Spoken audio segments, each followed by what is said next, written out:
a normal job. This has nothing to do with a normal job. Yeah, my general mental health before when you see, but you're an amigo. Although while we were master for one.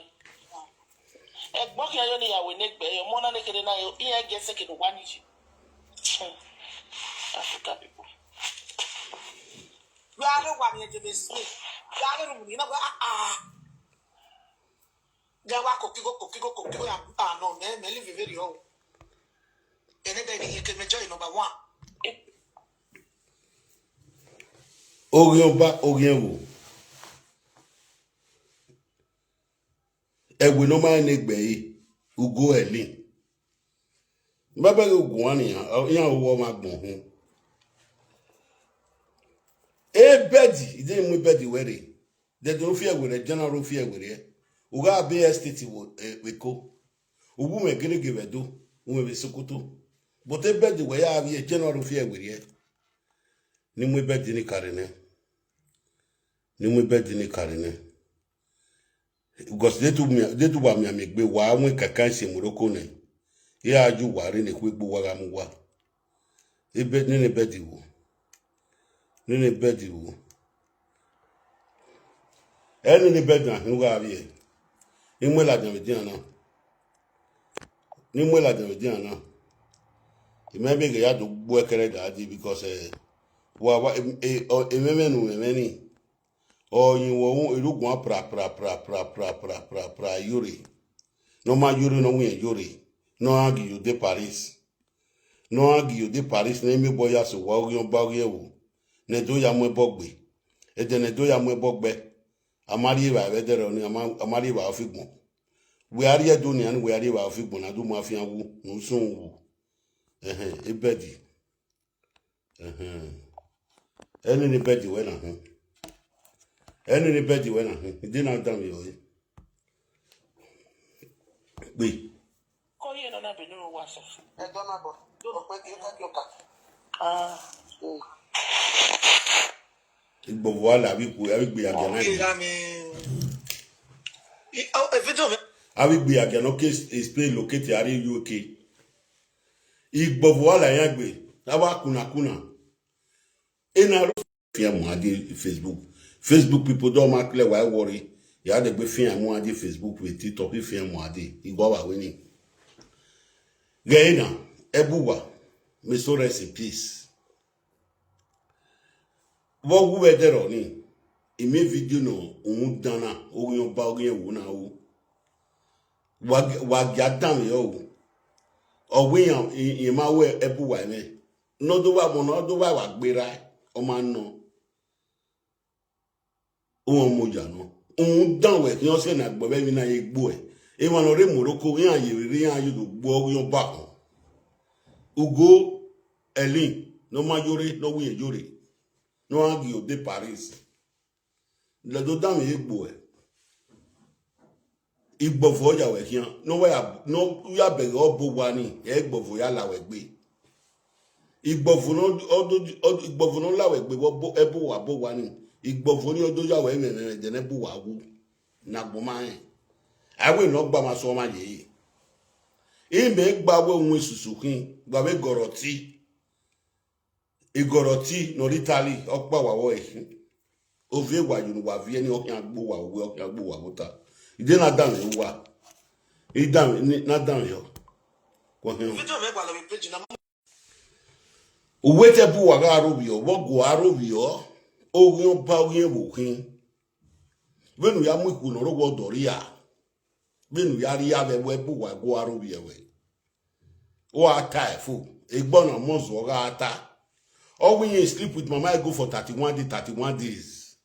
Or my ata fu waiting. Iye go me 3 BG stories, 3 building house. Iye go me every year for 31 days. And I do beba.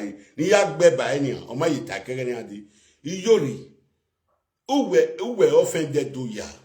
Edo ya omo bono de wakwe. Okay, I suppose yo won't do mine way. Ma be abi gbe agero kun lelu e hin no ma ni gbe na. Ubege bene no progress disgrace ya e better on it. Wa afim abi me ba se no wa kun ya ri an do dan yo.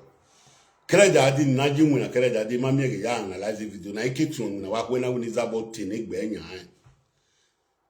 Gbagun mega yi igbofo egbo e wa gbon.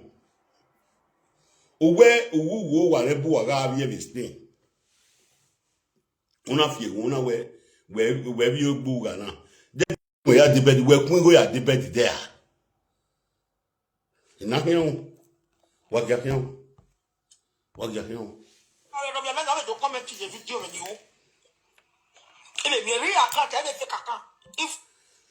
Beno ga aro wi we on bato ki ansun wu. Uwe asun wu. O mari ma we e ma ka wulo kewe. But ogi on ba we ki wari na we ki wari abi. O won we giena ni an. Ebu wan we giena. Oso mu ayagbon. O ma wu e o ma yiro no pin ni e be de na no man ni we gbo na mu we. Ewi a ebubule. Ewi a ni we mu na gba gbogodo we no gin le bi obo we no we lalu oku ni wa we agbon webu we no ri oba ori ewu no na sun we de na we ro wa ogo eli o Michael wa ya gu e de no wa gu na ememe na lawe gbo na meme be social media ugo ga ati ebo no wo gu ti ebo no we wo gu aro bi ewe o mai nu wa we mai ta mo bogbu we be do a ni gwale ni nebo ni kakpe enu eni ni kakpe enu eni ise we na pe enu ere ya se nu na mi ami we ori o ba kun ori ewo fun je ni ka gwale ni kakpe eni enu age e no se nu na mo ebo ebu wa na mo ebo gbo e ya eruwe fun na de ro na ore no pa iya gwale muri wa mu jabi edu because how we gbe agana ti ami gbe ni na mi gbe ni okina ajinyare ne gbegbe yan ga mu yan abi gbe aja no yan go agbon re wona hu re afiera ewu bunu te afie ma e fancy we go na afie yan go owo hospital di pisa yan na mo ewu bu we nu ya afie yan go nu na to la se yupa go igbovo gbo wa mi no di keke uwe ebolo wa mi no di motorcycle ebolo we ya webu we ya me fans we na ya webu ni we ya finya go be social media social media we na gana we na ya webu do ya finya go be social media wa bon wa tete egwi ya bubule dan we no gisagi ika ka me wa we gisagi ye ma ya yi ebe wa gi omo bi ya gbon wa go ma yi e ma so ro no ma se ebu wa no wu ye si Morocco e ma so ro no ma se ebu wa no wu ye egbele bia ni gbofun na la we gbe gbofo gbo e wa gbon ori oba ori ewo nwe susu na rewo ge ebe di we ya bi na idi na pe to e network ire Facebook me ni mu ari tutu ya gbe agbewu baba na osun gwede na ewero wa o we o ta ogun oba ogun ogun ozoluwa wa ri agbon ri ogun oba yiwe kin wa ri agbon ri ogun ni ka yiwe kin ete bu wa bi agbon na no hin ri wa ewu obiere ta no woni yan yubo kai proper yin na mu yin yuwa ni bo obiere ate hin o te hin before okay ugbo ma ise ti hin obiere re obiere decide no we gbeja egbe ya zuwa mi na gbu wa zuwa uwa we gbe ya zuwa abi gbe aga no magla ge wa do ga gbe aga no 10 in Spain abi gbe aga no fail in Spain no le ari London do adogi yan mi yan ga bi yan ya zuwa we mana o mo pa le zuwa no wa bi agun we ebu wari omogin o we bu wari omogin ege na bu wa na aragun we do ma ya di platform yero ndogun a o no ge gbo e ba gbon no sun we de na woro wa na to ge le lo wa kan wana ba ma o ge kian o ge gbelu wa ba gbon awun esusu we bu wa amu egu me wa amu me ba sere wa vi me ba sere ni do te ne gbe ya ma ya wa fana e be di ni we ya bi na hina we na agboru o where we seti amo egbogwa ni we ugan we bi ema we no we estate we ko no me grege we do no me ko e bed na we ya bi eti January we de bed we ge on me a we na ka we bu wa bogwa ne e bu wa na wa utali ti ona ga utali e bed keke we de we ma ge on me Facebook abi e wo me amia mi ame bed keke we de we ma ge on me Facebook wa gbofin no bo wa ni gbofo gbo e ba gbon wa mi no we bie ugbofe yi wa mi no we marriage ugbofe yi wa mi no ugbofe ni gbofo na gbo e na sun wu iyoro no wi omo no wi on ba ugo elin jeni pe o ewe po ma se ria po wan egbo ki ayo ni yawe negbe yo gunu e madam gunu e mami go ya bo o we lu gba sawo se o no we Zugabok, Alumania, Spain, Italy, when Basha was a mammy Bobo Yagbebu. It will get Bovino Guna Web Bokin, get ready a woohoo. Get body where you who beggar you, Gian your Macan, where Bovig Bobagmon. I shall done. negbe yo mona ne kede na yo iya get second one issue Africa people Why I when I'm Africa people. Oge igbo ashawo dan no ya gbashawo we no way no agbe we Iraq ashawo no ya gbashawo ni Zugabok nwe ya egbe owo no gu ni an wa gu o de degbe egbe ki an pe ni an la ovi e la wa gbo ki an yo wa dun negbe e ko wa ya to re ashawo we to re ni la me kai ashawo we to re o se ovi gwa yen re se gbe lu gwa we go kiki yen wa agba 50 years ne o we single mother ki ya gbe lu gwa because we knew what era we to o we ashawo gbashawo ere la me kama we o we to we ashawo gbashawo o we me se niya wa o niya se niya kina gbuwa ya ma we because it is this like agbe because ana wala we ni gba ri egbu wale yi o vi gbe ave mu are bana deti me pishu we imwe pishu we do we o we ga gbo kiki dan ashawo dan Ashawo chatarus. Wa mu ri bagbe. Egbe we ra o wa we gbe ya o wa we do. Egbu we ra o wa we ro ku na no gun na. Egbe ya o wa we do. Egbon ame no kere we eri egbe ya ji.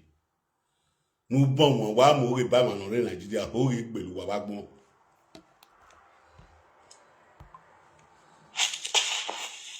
We are the one here to this. Gawa kokigo ya buta. Yori no bi omoze obi oba gebu ugo elin nu egin. Do wa nu ga je bi France. Wa go wa nebu wa ga je bi Spain. Do wa nu ga je e bedi we have yet January. E members we ki do denity go nu ya de bedi. Any bedi na hina. Any bed in him, we have yet January 25. We ma we estate beko. We ma koki go ya be estate beko. We ma koki go ya doto be dikina una mabo wa no bigbo wo tigbo. Bozo we na ya have bed in we na gbo vere we no ru we ma bege we abege go away. Ashawo no gbovu. We no gisage ne we mu. Nsungu ogionba uwe ebu woga aruvio ba because ogionba ogionwo was no ebu wa marovi me Facebook na was no marovi ma me Facebook na because ogionba we ga ki se no na aruvio don't clear got when we ashawo yan isieme ashawo yan isieme uwe gi sien na wo ma we mi ropa was an ebu wa na marobi me was no marobi paika was no marobi Suzuki was no marobi domavino werewa Richard because ognion pa we a you say no na descend yan we e no ba na me na we ladian we there oni we mo tono ladian ri wa ru dogu egbon ma we mi ro pe la ka ma wo chi nu yo bo fogu nu e ognion ba nu ga akin o se no oba na me na da rovio anytime we una ile la wa no wa ba gbon no sun we de na we ro wa na kian Ah, no, me live very young. only video but January 25 years a year now e bed na we ya be we set ihun go no we ya de bed e ma de bed no we na deve we bon we akun go ma we aye gbogbo type wa me so recipes we setting win we put there no we na you go we setting win there e ge we ja oju no go na gbo no na sun go de na we ro wa bo gen wo na we no gina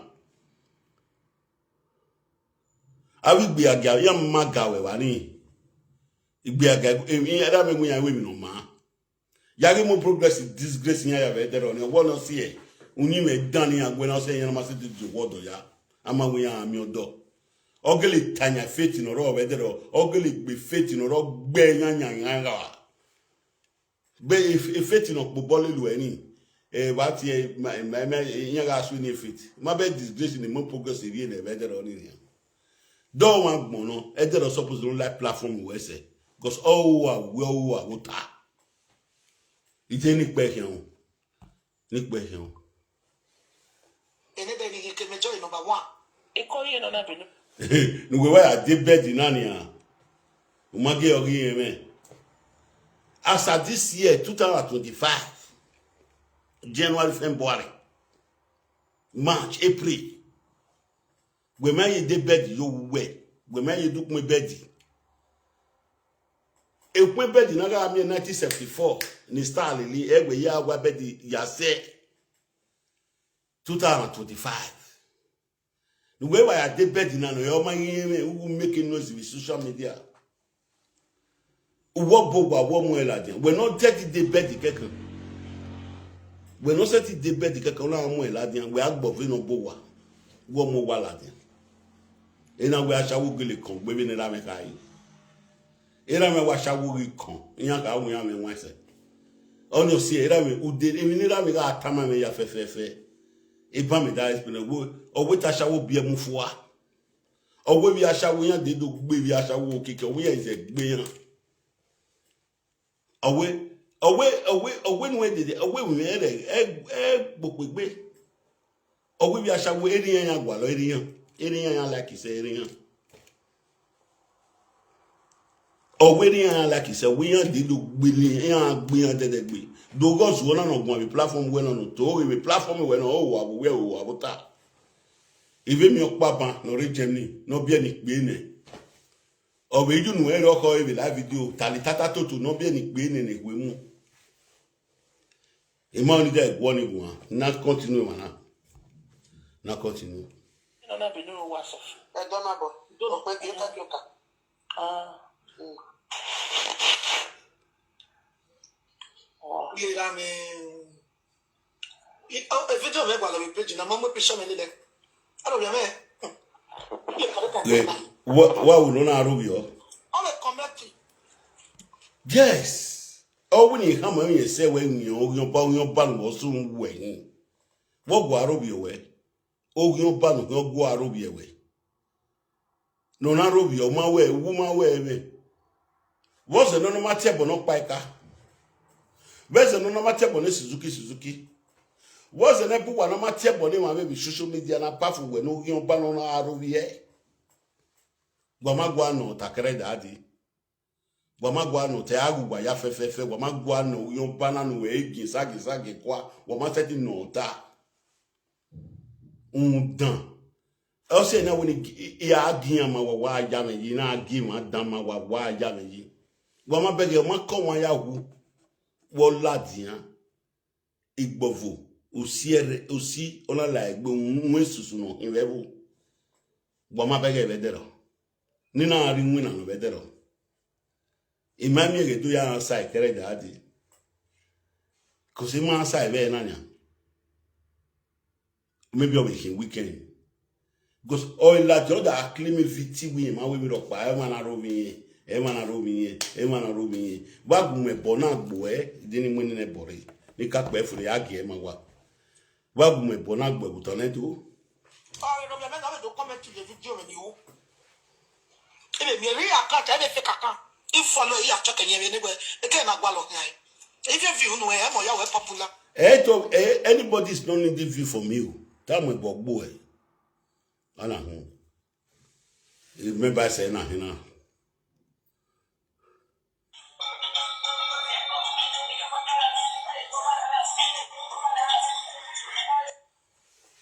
Yes, what I feel it. Yes, what I feel it. Yeah, it's so very like yagbene. Uso we like wagbene we na. We might the swing. Eh? Imagine this one so we not like wagbe. Wasun we de na woruwa. Wabi you wana. You gwa mumujore na wate mumujore na. Nuwaya na sulu ngu. Yeah. Popular, you understand it? A population wa gwalo ko wa stand Kenya. Ko wa stand. We obey vagunu e ashawo no rejuke. Ashawo no rejuke no wale popularity gbo e wa gbon. Guy, abigbe ageno kure. A platform ba ni ya maji. Aba ashawo ni yeje. A platform ogun bana. Odegbere. Egbo ko ide gbe ipike. Wa send the request me ipike. Stand Kenya population ya de ya gwalo.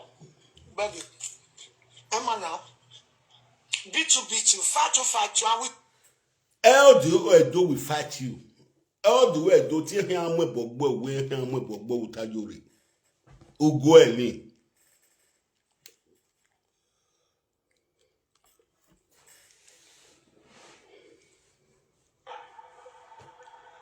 Hello, Auntie Tinoga. Wa to yan go be yan we. Ise o we have to yan we. Ijore no yan ba, ogun ga gbo e, ijore no yan ba. Owo yen wa. Ijore eli ugo, to ga sun ugu we bu wa na afija na wa ma le jo bi ere be e we ma ni kwa. Ma mi agbon danu ware. Agbon shawere ashawoji.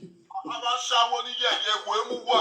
Ege no go na uma we wi na ma me nu na we egbo o ya ku igo ma me nu loka e. Ogo na ya pe gba shawo na that tells that we a real battle where really you are a useless woman because there are so many ways to go ya man. There are so many ways to go santi to go ya meet up to go ya migo. Who the way egbo o ya migo egbo o ya here €5, €10. You are a bastard person. You don't know your bar. When they bet it like we are like them in my way, I tell you, Tony. I got pan or where I got a ranga seen on your way, young folk, why you have go where ya. I saw go your waru. I pay my little well at Donia. I sue, like I sue well like go. Evil forest, I sue well at the end of the day. Eri wa no. You don't know your bar. Why won't go back here? Came on the Yan asun we. Yan asun we de ne woruwa. Ashawo ni ye, ashawo kobo.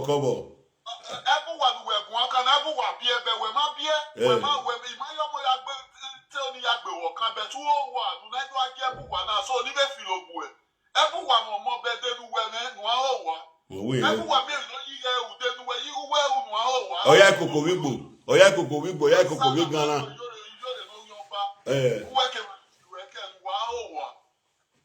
No go back one and buwa. Yan we yan wa. Everyone that was fia wa ma jo bi ere we no we Facebook e no wa no take a self love e only wa we e yo wa we na nya buwa e wa hu nya oni no ye o ge ko da fun efo a.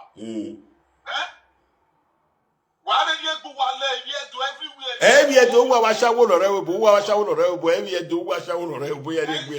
Sorry, ebi do ashawo no re we bo ni ro ni o wa ni ro no o yo ba ebi do no ma ni wu na ro no line bo nene ni wa son o me ebu wa no wa fi ya wa any ticket any bu wa gbe we again no try or deliver go wa no bo o ma easy na wa be tie wa be deliver ya e o ma ge gbegbe wa e mi amon ga me e cancer can happen to anybody.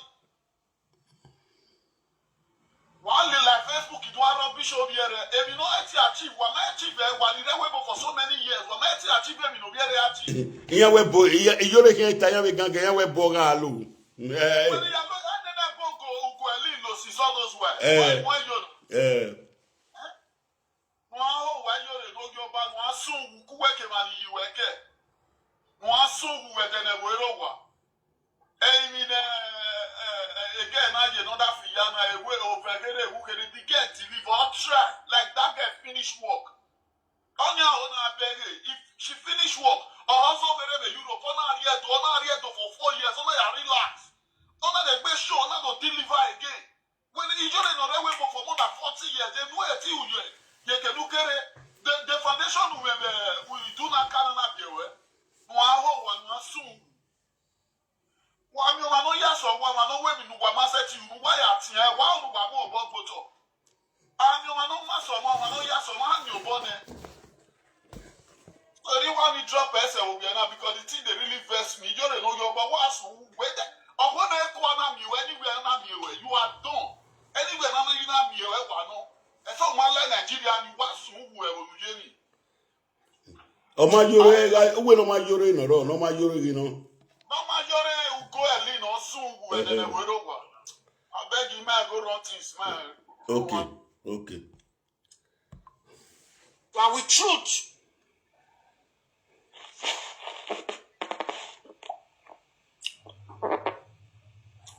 Oni ma ba oni ne wo biegbe.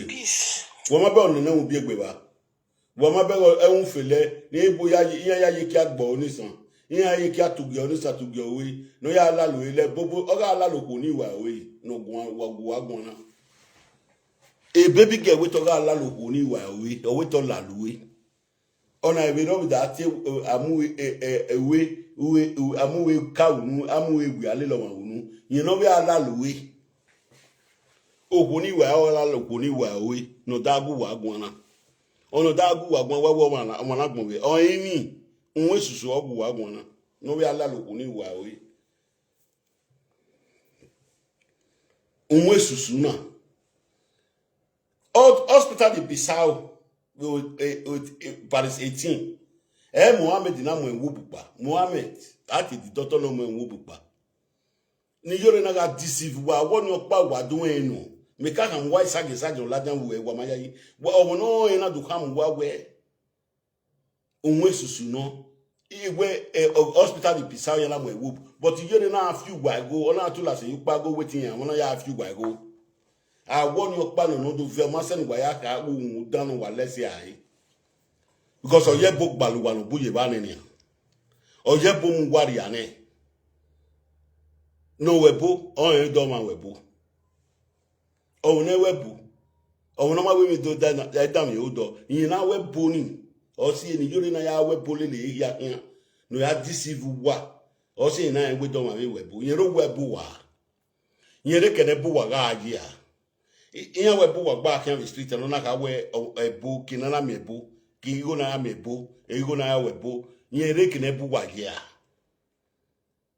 yin re wa wala me nwa ba shawo no kon de wa aba shawo nu we gi iwi wa ga ise gbelu wa wo kiki iwi wa kan gbelu wa ya no do ya shawo adio wa na bi gwe na imo no bi ele yan kan gbe wo kiki we no gida me ke le tade o ga ji eri o mi jinu wa na gwa mi ewe iwi ashawo gbe ni yan iwi ashawo gbe ni yan iyin yan gbe iyin yan eyan gbe wa na no ko ni mo ni ko re ni mo ni ko re Ni Michael no show, Imam no invited, and then the tia mama got so boy, my own what do I wait video show, on what do I fear back when I reach me. On a visit, I have a valley, which is my bag away. When we are bally, when we are of you, who. Iga music over my book, webo, come on, no got TV, no mau, lile. Ogun ga gbo egbogún ga me boya gbo ojigo ga mu ebo gbeyo ono okwere ga mu ebo gbeyo ebo ni ga gbo ebo no ti yin o ga gbo edi na yin ya na nu we na ka na una we boya migo we re ba be ebu wa ga we boa wo so ari se oboa o no gu ede no wa guna we ladian na we una we boya mi go we ga wo so ari se obo na wo we boa ogo eli no meme na gba ma bega enia Yegari unugba wa mi ebu wa wis orobo de. Otale no ma wo no ma go otale no ma wulele hian ya. Eri anje abi gbe agia na. Era me time ma me ibi gbe agia. Beg for forgiveness. Umaya beg for forgiveness. Yakin. Una agbegbe aja okun ro na ya mi go ba agbegbe aja. E bo kedo mu 30,000 ye. We ga river be ebu wa gbegbe agia. We na we ebo we de na we ro wa. We ga river be ebu wa gbegbe agia na ebu na with 30,000 ya. We okay, ni hian. Obo ada we na. But wa be le wa be no check. E to ari eso cha. O mi no ya eso cha. E ga e. Wa zaga bagbo. Nuwe bona we ri enia. O ano sun we de na we ro wa. Wa kudu dokere. Wa we wa bo mu a o. Ashawo dan. Ashawo 12 years ashawo. No get 12 years igbasawo. No get 12 years igbasawo o me igbofo igbogbo adina yin awu mu esusu webo. Ni hian. Yeah. The covenant no na. Obona ya we boy, you make covenant. Wherever ashawo no re UK. Ashawo no gbasawo we no way no zabok. Ashawo no That person ya work we make covenant ya make it. O kale ashawo la kale etu ewe ni du evu are nu yamu we are webo. O oda fo ewu wa gwa oda fo emu gwe. Wa gwa oda fo emu gwe. Do you know e ka ne o ma ni ji evu etu ni ji evu are webo yen. Ni je ya vebo. We yan pay ni madan yan magi pay ni madan tu o ipopo yen na o ashawo no re UK wadoge.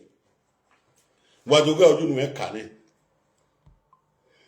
Wherever we worry. When that time comes, that covenant not making, it will come to that person. Oh, Mabe abi gbi agala no condemn na. Wa re ba be bu wa ya we covenant ya. Obu wa be wa suma wi yan ya le lo bo fin bo. Wa ga re wa. Mabe wa ba tutania. Ashawo ra we wa shawo ito. Ege ashawo to ri lu egbe. Iwe mi ni ra me tiyan e be gani. Ohun yan no mu no ma. Yan no si o ma. O ri ya yan. Iyan mu no ma, iyan si o ma. O ri yan ri gbi awagbo yan ri to ri. Era me ba ri me to la gbe story ashawo la gbe ya ma me. O gbe ya ma me. O ti ya bu yan de na ya gun yan we tira me mu meria. Era me mu meria. Ikwe we tira me mu meria. But ya te ni gbuwa ma wa. Mo be bi ashawo gba ashawo. O no ipa owo do ne ni ka mo wa be de na no ipa owo do ne u take it ya gba ore mo we na da we no ma gba be kini money you we na ohu e me kini money ya respect you we do wa mai ni ka mo wa we ami ku so na o emoti no ku pe afo a emoti no re pe abe lawa iwe ga ge we ege ide mi ni ya e wa wo kan efo a o ege ide ni okay ni mo ma re o ma we ni mu yere o ma we ni mu yere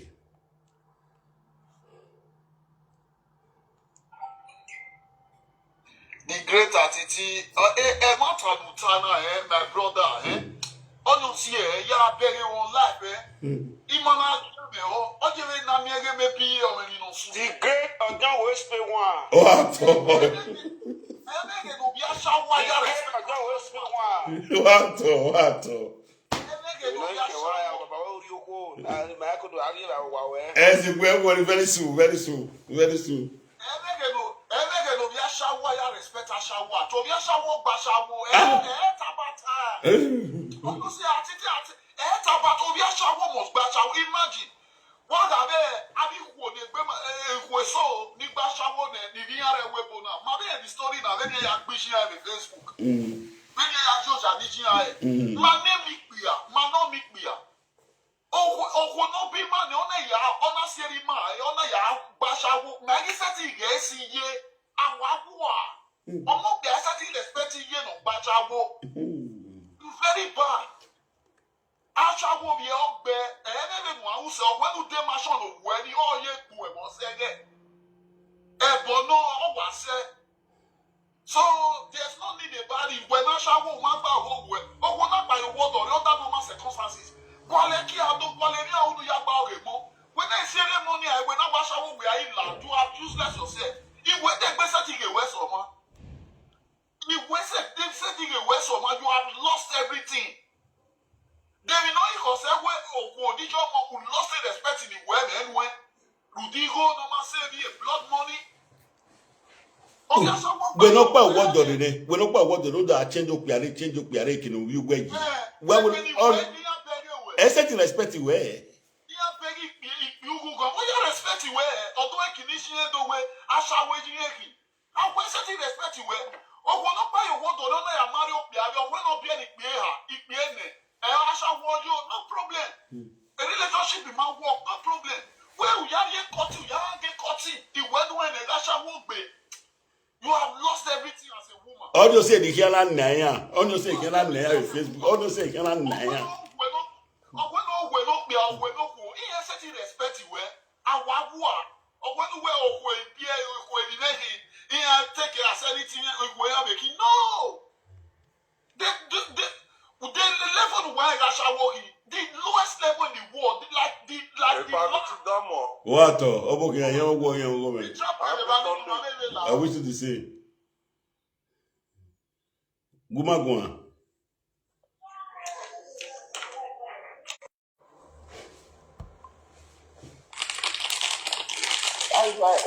You will find it in the right way so that I can make it that way. So that Gunwe ashawo no UK. We no gain.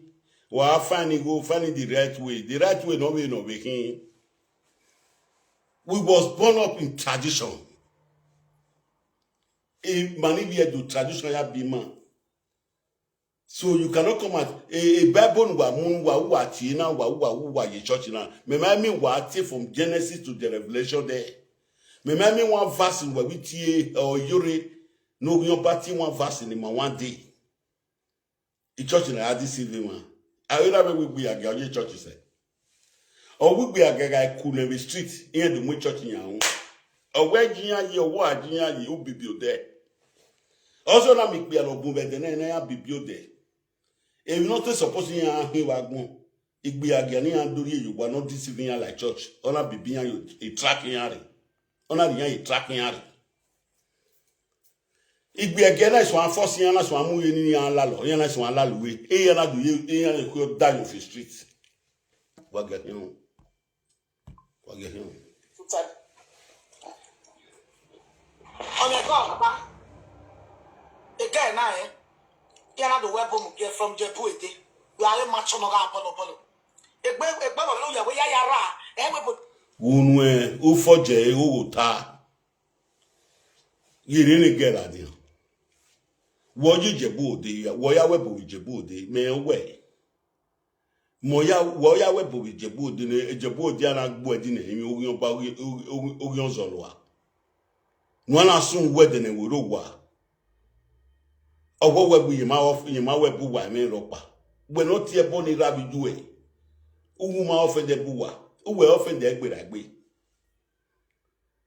Ote se du gugwe e manobuga ye e manobua but we are you ta bin we you me Facebook na TikTok na we the looking we evangelist no what the Bible evangelist no ka Jesus last initiate down me Jesus say Maybe yes, Kusona, when I chawo dana no egin no gisagi. Bika kam wa we gisagi vision boy wa mayaji. E baby girl girewu ona do kam wa no na te deceive wa we yemen whoop. E baby girl na do ka we hospital di Bissau. E na mo whoop gba we hotel di Paris. The baby girl do tamwa no na te tu la se ipago no ya fi wa go wa mi o ye tu la sekere da ade ni wa mi ohun dana ye tu la sekere da ade no ladian ebu wa ba go ma say 1 minute ohun dana na ladian nya ba bi gbe ageno re UK Abi gbi agelo re UK if you buy either me time we ti bi gbi agya. Iyan igbu wadi. Why me big gbi agya no gbera. Ami no gbera. Iyan agbe. Gbe no wa gbona. Iwu agwe. Mi agbala wono engwe ni mu we la dan igwe make na agwe bo se de. We body meja ya na je la many of you feel boy no we pe. E ma ni we. Oh, when you feel boy no we no kan we ro. Oh, when you me feel boy no we be. Oh, when you queen love you feel boy no we be. Oh, when you no pa feel boy no we be. Oh, when you ayoge bo no we ro. Mo ye ma gbon we. O mo ma o si o ma. O mo ma o si o ma. We ya ge bedine e no bi ye. We bu wa ga bi ye be Spain. Then we change the bed na 2005 April 3 months ago we change the bed na when am girl me. Abu weti miamia. E ma no no water secret that e ma gwa no water. Ne gbira wiki na se na woni example do kadu no water ni. Owe o ma ofan de bowa. Bo no ga mo gbira bi juwe. Wozo no ma ofan de bowa. E mo no ke Morocco de wa hwe. No ye ke Morocco de ya de dojo ja no wa hwe. Aswa we redo saba space na. E bobo yan yan gbo ogun pa ogun yan bo we hin. Mami no tamawe. Mabe mo no popo lelu eni. Iyan ku. Iyan owa we yan owa bota. No na sun we gbo vola we gbe. Na hin. E ma ni we no ma job abi wa ni abo. Egu siere si we. Opportunity come but once. Opportunity to sa abo mari baba no bo mari ne we no we the church woman on sania. Wa mi no bo wa no musi wa we bo. Wa mi no Timothy no musi we bo we no ma job. Oye bi no nya si mu na do address ma be na nia. Ogbe so ma na anwu na hia ni ma check toki ma na giara ni ami gold wa mi silver wo.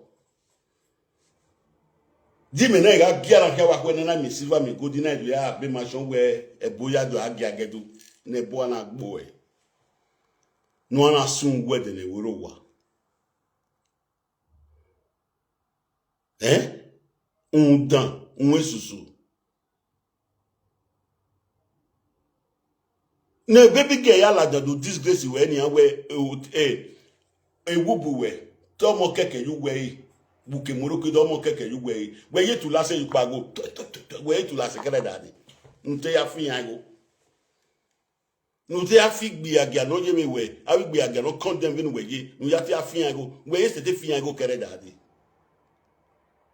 no wa wagbon o no bie ya gbon we agio we no ma bie ya gbon we agio no bie ya gbon mabe today yeki opportunity na ya a video na ya do address Emmanuel organic cream Emmanuel cream where ya work piko Emmanuel cream where ya work piko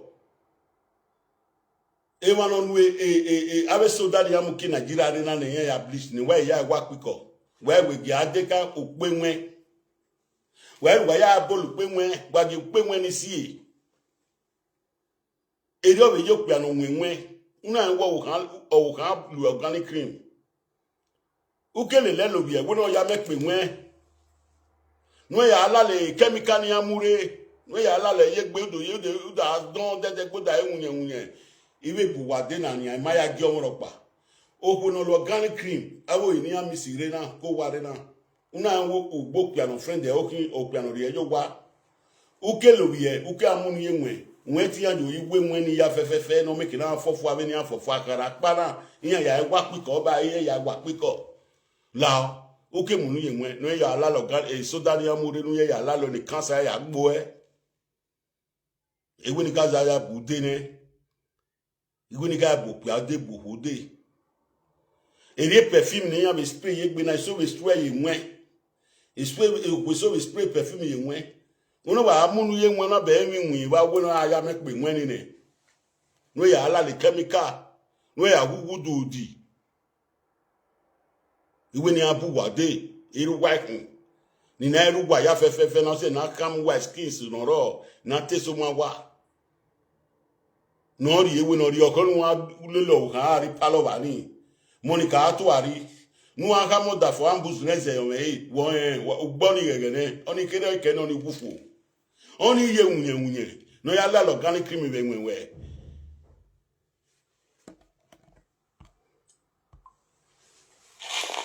Yes. Unless you are with two jobs or if you are hello. Ebi oga jeni ya ni kwalo mogu. O wa pa se mi aye. O wa se ni wewu ni we gira gbon wewu ya gbon ni we gira gbon edo ya mo ebo gbugbo ni egili mo ebo gbugbo ni omo bo mo ebo gbugbo ni we ri owo no ra gbon itokative we ri kin o me we ri kin wa sun we de ewuro gwa ma be ge nya de wa no gwa lo owu ta mo ebo gbugbo we na mo ebo gbugbo ni o mari ma we imagine aro no kawu ima kawu emi awon gbobiere mi awon gbobiere cancer wo gbobiere cancer na be Suleiman ya preach kegere de while we cream wa o ti an ba ya preach igi kovun ina do name ewosunu iyanwe ni bu ipiani wa mo de abe criminal ya wo na for marriage spirit yan ke forge criminal so ikpiano lali nwe na na ye cream nwe okunu nwe wolu cream uke lobieke because owe waga ge ikpiano lali nwe na okunu lu cream na ala le cream no re nwe uda unwe kirikiri da asiwe ogori o da ani we waga hian owa be cream wa la lo nwe imanu organic cream owo sie owe ni we bo abi ku na de e cream ni ya wa piko na ni e ya wa piko ni e ya wa piko ena we ni tamu wa ni ha o re zo ya ta o no ri ewe no ri no ma ri ewe no ewe e de gagari e de wa je mere beni kwa na Monica tuta yi paloba o ri me o ka mo da fun ene ze mere o de gbe ya ye cream we no da fun do la le cream we o ko la le kamika ambus o ma kan we wu ye ne we ye unye on ma kan asemi ale TikTok ko asemi ale Facebook ko asemi ale webo na e ti ade no mu no wa bo wa tete wa ase we aye webo ase we aye webo wa bo wa tete wa benu wa na ugo elin wa sun wede na wero wa ifagbo no lawe gbe na disgrace no lawe gbe na ndo kan lawe gbe kan na bio ma be ifagbo abi lawe gbe ni e disgrace no ko abi lawe gbe la ni omo wa wo ma ye de gbe igbofu na lawe gbo na se igbofu wa no bo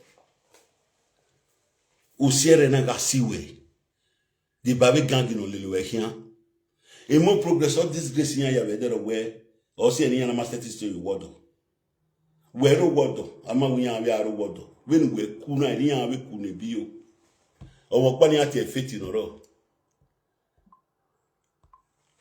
no ya no go no gba mo teme e family we ga te pe to mi nu e adekpeti oyun we ni we na ya te pe to mi nu e we adekpeti oyun we ni ekpoti oyun we ugo e ni ado e no pe yi we no ragbo we no re yi uwe gi making noise we do saba space kekan we akugege we gi hin wa bon wa ba tete e family we go adekpeti we e family we kan adekpeti we wa bon wa omo wa wo re de gbe we na we gbe video na agbomari en don iwe wo agbomari en wo susukun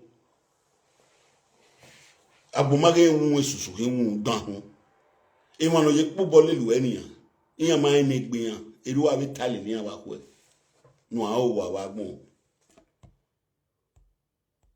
o de gbe wa sun ara ma yi o edo we la mo o de gbe wa sun e ma fiancé no de gbe sun no ka pe kiani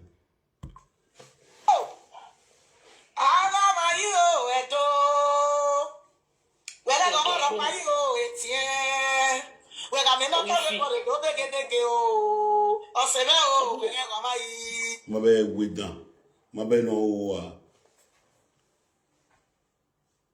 o wetin we bo ude na o wetin we bo ma de na o abi gbe aja no male guy ba wu no gin awu ni wewe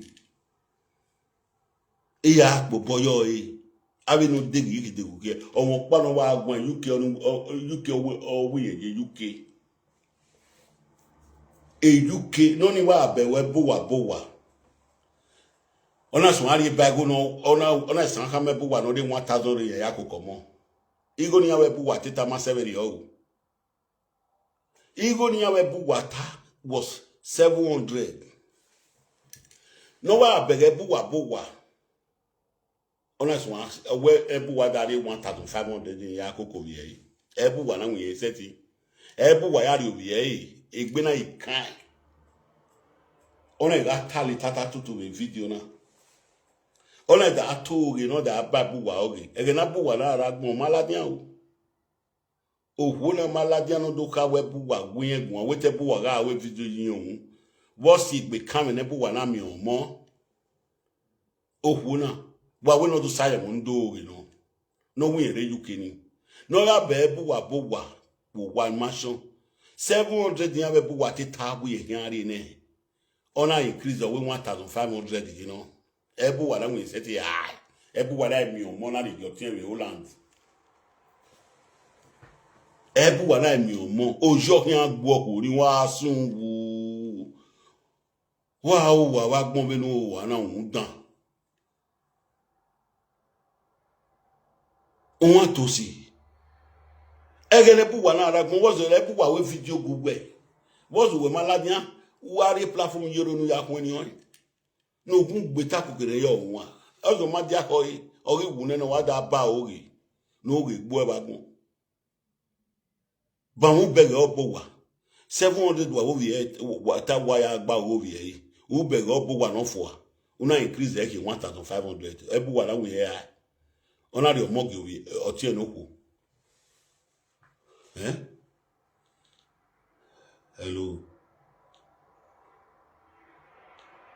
hello network we ma se we wo me ise wa togi wa afia do soda wa togi no gi o we se kaka bo we ne me na e ya we egin ya je gbin ajunu ege ne bu wa na rede no na to na we media ave sueni o sueni o ma aw o sueni e na do ala ten o to je gbe ajunu ekenegi maridia ya ha ga je gbin ayo yo se ha la ya iya we bu wa na ti 7 iya we bu wa na ti 700 no ke ya gba owo bi yi o ba bere bu wa bo wa Nigeria ona 1500 bu wa na we seti ya ebu wa na ka mewe iwi we sisi ya mi go we ade ovi me bayan wo bi yan ona we seti ya ona ona me bu wa 1500 ebu wa na ri obi ona ri yotin be Holland ege ne bu wa na agbon ni wo se yin maladian dogun wa oba ebu wa ma be so ni yen ama be ne ebu wa ma so ni obu wa ma so ni o ma ropa obu yen so ni the person okay when ebu wa ra agbon ni wo ma so ni the person e tin ga ila dagwa ebu wa u wa ta fo ne ga wa je peju no be mitiana okay okay o ma gun o no na you say fa ufu ne ne na ye be kana na ameke e no hia ize be gbe buwa ogbo ni ogbe ore UK ni ogbe ogbo ni ore UK because they don't get a family people are not get their family you put it their own family say because everybody is a suspect because o ma jagwa are wepo ugwe doctor o ma detect me are lokun mi I don't know why they are detected or spread the lele there is something under it ogbo ni ore UK ne bu wa kanu bi e nani iya bi je ogba we bo ni e agbe bu wa when I make Oh, cancer. holy me ask you when you well at the anya. I thought we go agua. Me go le picture the yan nine. Me wa go le picture the yan Yes, nine. the boy we're gonna all post a picture, get it to him in order soon. We not post a picture posted near Latin. Ever not table one, never not table one, no again. Hello. Hello. Hello, good evening.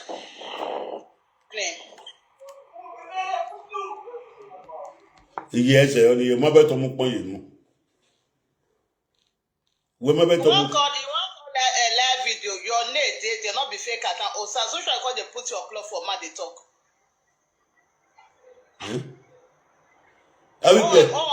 I was I remember saying no, I remember saying no, Vienna. I remember saying oh, Korean, I remember saying Suniaga. Already. Yeah? When already you can, when already you can make wale pishu we. Make wale pishu we ni do now we. Ben wa we do egbe we are your go boy. We agbe bu wa ni do come agmo. Cause there wo gbe bu wa. E wa kewe de ne bu wa ladi no wa gu we na ladi yan. E bu wa ragbo kere da we ma ladi yan do gun bu e bu wa ga. Un dan we susu.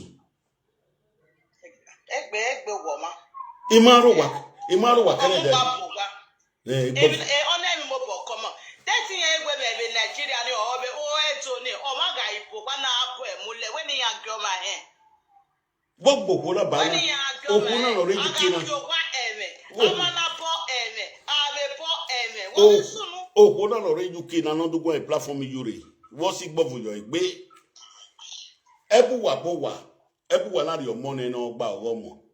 Ebu wa na we happy 700. O ba be ebu wa wo we suku no do yaki 1500. Ebu wa na we pay. Ebu wa ya mi omori gie. Otion. Ni ebu wa na mi omori gie otion ni ogbebu wa ba. O na ogbebu wa ba. Hey, ma wo no. Igwale picture we ran na wo ku na. Igan na we.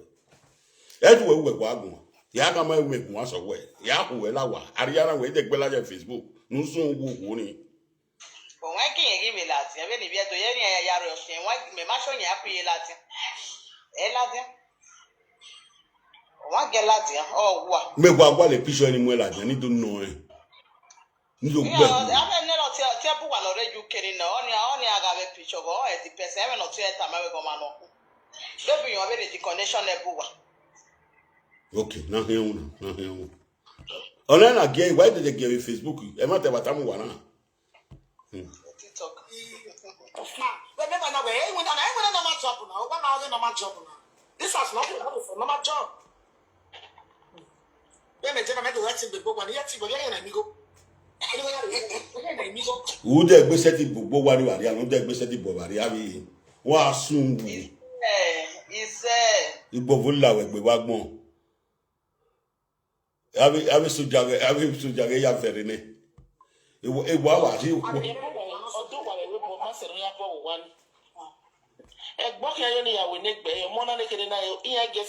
Wa sun wu egbe wa kegbe dan re mo ya kegbe dan re a. Una kegbe dan re egbe o mo ya kegbe dan re. Gbegbe oke ya we negbe yi. Okan egbe ya we negbe wo ikan we wo do si ere no si we na ko na asawo no rejuke. Ni kwegbo na mu we igwale picture we ya we ma. Agbon be yi ga gba we. We am picture we no sun we de na iworo wa. Unwe susu. Uwe no gin.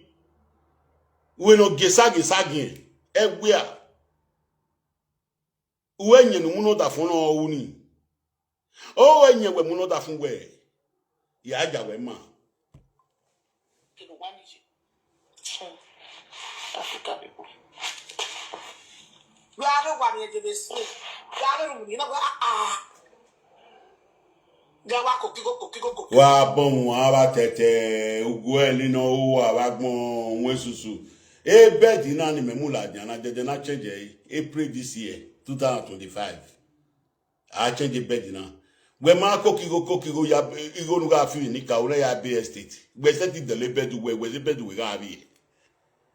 O we gi gbon ma be gbon na wa kokigo na be mansion.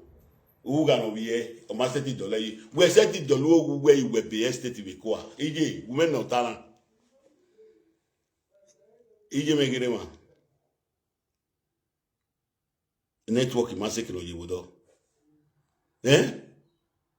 wa o wa gbon igbo fo la wa gbe wa gbon wa mi no boy marriage wa gbo fe wa mi no ticket wa gbo fe wa mi no be wu wa be gbo fe ni gbo fo la wa gbe wa gbon imeri mi gbe mo dana wa gbon ni kikin wa gbon no ma se ti be bo wa be na no se ti be bo wa we bono no ma se ti be bo wa we to you go fi bu na bo we bu no ma se ti be bo wa we o ma serious wa kan lu wa ni gbe ala o wa awi ko no condemn we wo na aṣawo platform orion bra platform enu e condemn o ye how you your time for condemn o ye we se ji we si awu dan ni gbe owe ran kokiko no me live very o ene deni we live very o then we change na April this year eto wi gbo we wi era agbuwe owi gbo wo wi ora agbuwe oyuwe le we gbe ajiwa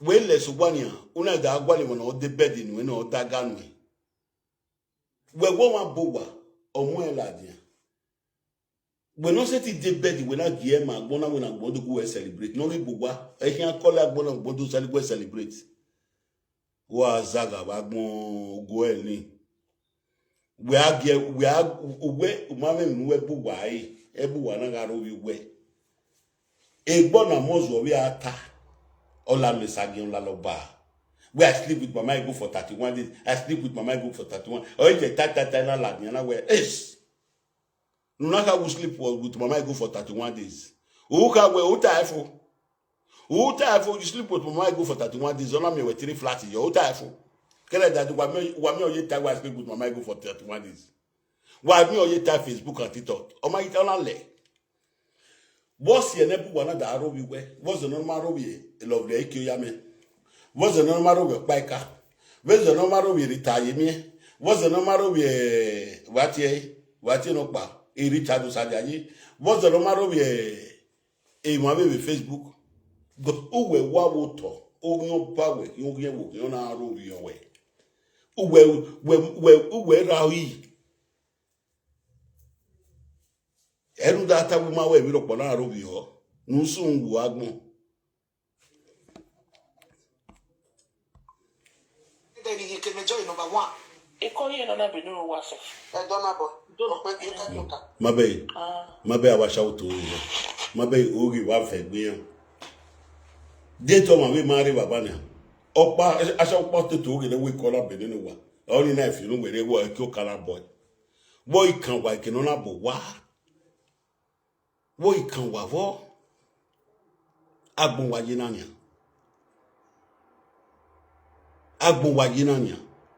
edono won wa wu wona wa vela dia iga ri mu na bedoro kere da di mami ya gu wa gbon ina we na ya mi chance ni du ya gbu wa yimi dan wa gwere ya bu mu dan abi ikuno wa le yore na ne ipi egun ya ri yo wa ika kan mu wa in 10 years time ikuno hin ga ro wodo ire o iyore ma set ju wodo 15 years ogbo wigbo ma mu go yo ohun o wigbo ya du ni gbe ikwa oku ne be mu no ki dede nenia o wigbo gota ohun efwari disivu wa du wa mai eri o we do condemn iku no bun o yin apa iwodo re be no wigbo gbe yore se wigbo be obi e no din ya gbe yore e din ga gbe yore e man yore tie ma mi yan gba re line vedero mi yan tie yore ga so wigbo na wigbo na gbe wigbo na be adebabu ye gbe yore ma pa owo wigbo o ma pa o but o da fu wa ke gu wa gun kere yore we o wonu wa re mi o do wa fu wa re mi o wa wo pe ro inu wa bo ahian o pe ave ro yi wa yo bodo le mi wa yore condemn me ne o no we condemn me life wa oh no we condemn life wa ma be ave single mother no pa obo de na o ma se wan ye wa ari o pe ave la wa Or we by 2 months why you body for warrior with lawa. If you wag, if you wag by what it can take you 13 years, 15 years, we are cooking money. Even your money we responsible more that way.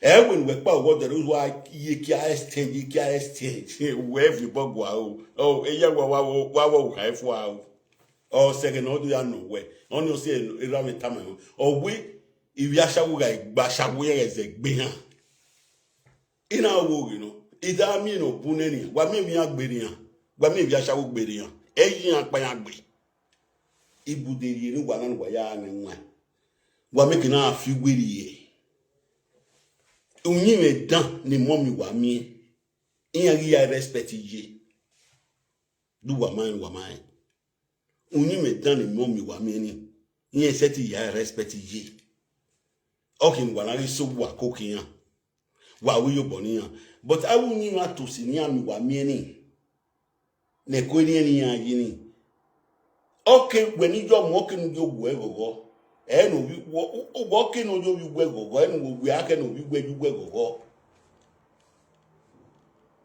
do ma enwe ijo mo ne mo bi e ne mo bi ma be ni meji na ni a owi me no jam na bana e metenu no me na agun aye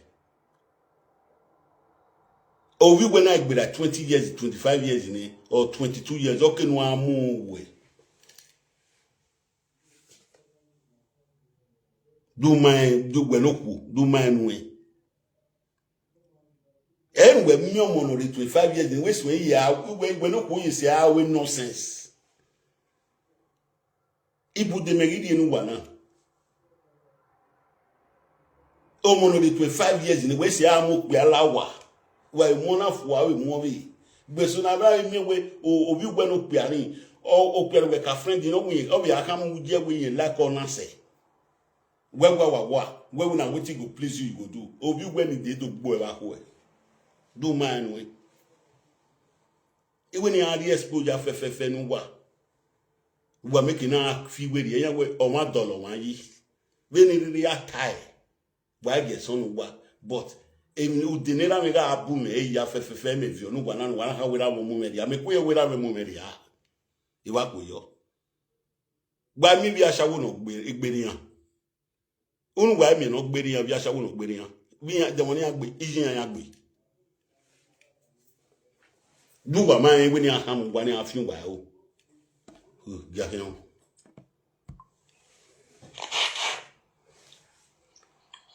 Gira mi video me gwa lo bi page na mo mo picture me le alo bi me ye ka ka de na wo guaro we ona se ni ra mi ya mi wata wo ni ya ra mi gwa mi wata wo ya we ebo wa guaro we o yo ba ye we e ba no ye ke moroko de ba we ni mama ye iya idu we social media ba kwa yi mu amebo gbo no obi edu no sesese iya yi bi amebo gbo e do man nu e awe ogun ba wa rugbo ona ara disu ona re una rugbo afilu gbegbe ogun afilu gbegbo ogun ba wuta iri ona wuta na do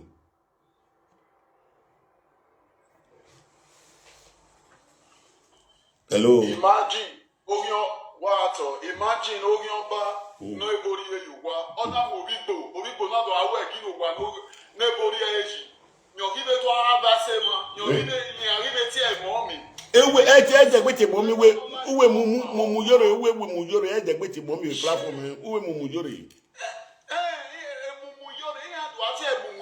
imagine o ma no ro wo do ebori you wa ona mo bi gwa di o wa nebori eyi Kia Kovigo na Gbebowa, here na Webo Areke na Periebo. Omo no wa water, no one enemy no now. Even me Bible, the tradition, abomination, why you are here you are. In short, you might understand. Omo ne to Webo be, able here you are, on Gbebowa. Why you even usually are Gbebowa? Why you are here yes on Bob the Aniwa, Kia Kovigo. In short, it's so painful. Again, everyone, and you know, here, and we will overhead that get try. Wani buna shawo ni ye ni we mu no re we bu. Inu wa se. Eh, we no re platform yori. Abasha we no re platform yori. Sorry, Abasha we no re platform yori. Awe fancy yori ni ho wa. Unero no line but inu wa e ti bibi wa no re Nigeria la we bo. Inu wa se ti gbegbe ma so ni ebu wa na inu je we ke na ya egbe. Ona wo ye no re na wa ni bo abato ni bi wa in Nigeria. Uwa haba uwa lesi bi wa e ko da fu wa in Nigeria. But again na omo pa no me ona mu ati e webu. Oma mu ati country ni na also ona mu ati better place a UK. Inu wa re ba ni no e France no e follow our No be sono me bo. No be sono me bo. Okolo mo e give UK. No more give UK. Ona ka money 700 in every month. Only give bega e webu wa bogwa. Ona increase the 1,500 ebu wa la we eri ye emego ni. O ni nya bi je la webu. Iya ya gbebu wa wa. Imagine. Again, you why you are also allowed to water where you were whatever we were ya. Now what can we do?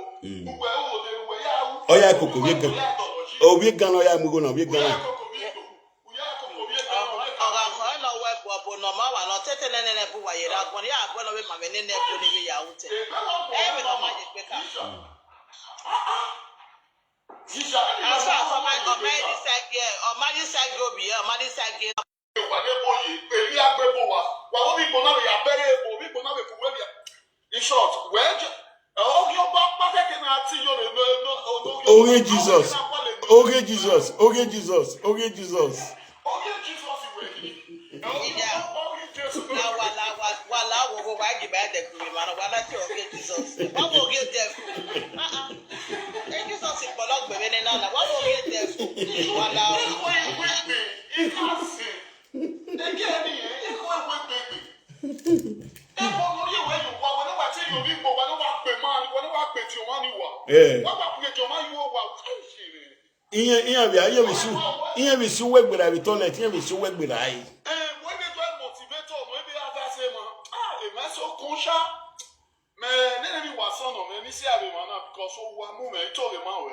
Ege o mu we gbe un dan ya hun. Ya hun. o ko lo take ege o mu we take easy la o ile mi ri akata e fe kaka if follow ya choke yen we ni gbe e ke na gwa lo yan if you view no E vi oga agwaloga mu ebo gbo oyan ba hun. Nuna mu ebo gbera nuna mu gbiju eni o se nuna mu ebo gbo e. E vi ogwalo. Wa gbon we kina we gwa we no me Paris. We no la louis. We no la louis opo ni wa we. Bo we da bu e ma de na wu we bu e ma de. E baby girl we da we to we are we les bobo. Boy, una giega. Ugu giega na una do za bo we una we ni kao nene mi wukin. Bo kama we. Or like one year e na mo bogbo to nedu. E bo ni opopo we na ne me na la we gbe na no na sun we de na we ro wa. Emi temi no ro awe na no na ro awe ne bio ne disgrace na lele we ya ma bege ni e bu wa we we de no we disgrace we la we gbe agbo be mi na we gba we eri oku ya ki an gba we eri oku ki an gba we eri disgrace na ki an lele we inu we wa do we de ne bu wa wo ni na ogia bo na do e ma no bona do ki a o awu ya no te ku awu ya na do ki we un don mu we susu kun Emi na mi wo bugbe emi na mi wo bugbe o se no gbe ya lawo wa ma wo lawo wa bin we agbebo wa e ya ro wa tatubo o wa ne bo bi aji gbe na bi amu pe ari o gba no pe mi do gbe 2 weeks wo do gbe 1 month wo do gbe 2 months o wa ni anu pe ani mo wo wa When I see piano wa when I do campo piano you wa. We are with the so we ikuno ya on the Nigeria ikuno ya no ya friend boyfriend one where with the so. We erioko friend boyfriend one erioko friend boyfriend one but obigbo on owo ya bia na we Paris wani. Nya we ko ya ni yero but we mo bi do camp you wa. Oro webo nebo de ke bobi arogwani